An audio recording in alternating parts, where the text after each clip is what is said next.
Patay ang dalawang matandang natutulog lamang sa isang nursing care or nursing home o kung tawagin sa Japan ay Rojin Homes, kung saan ang dalawang matanda nga ay sinasabing natutulog lamang at pinagsasaksak ng sinasabing suspect na nasa 22 years old. At ang sabi ng mga matatanda ay naganap daw ang insidente bandang 1:00 ng madaling araw. Dalawa ang kanyang naging biktima, isang 90 years old at isang 80 years old na natutulog sa kanilang higaan, parehas na babae. Anong magiging laban ng 80 years old at 90 years old na babae? Ayan. Ito ang suspect na si Kimura. Nang pumasok siya ay nakamask siya at nakahood. Pero nakilala naman siya kaagad ng mga pulisya dahil na-trace ang kanyang mga dinaanan. So, ganyan nga po dito sa Japan. Napakabilis ng aksyon ng mga pulis. Lahat ng kamera ay tinignan nila para matrace kaagad ang suspect.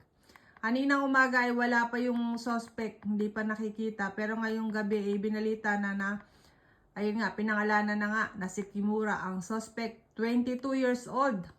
At dati raw, nursing staff ng nursing care home na ito or Rojin Homes na ito. Ayan guys.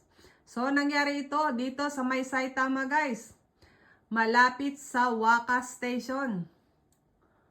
5 minutes from Waka Station, Tobu Line. So, yan guys. Alam ko tong Waka Station malapit lang din to.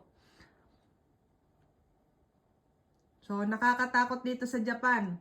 Ano nga ba ang motibo ng isang 22 years old?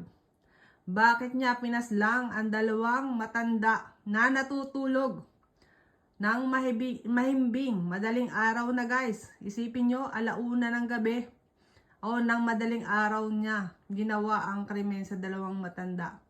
Ano ang motibo niya? Ito ba ay may relasyon sa kanya? Kamag-anak niya ba ito o hindi? O sadyang naisip niya lamang na gawin sa dalawang biktima ang pagpaslang? Nakakaawa, no?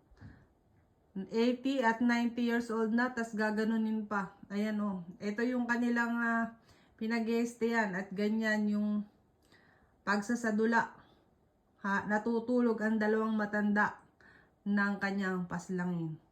So, mag-iingat na lang tayo guys. Lagi.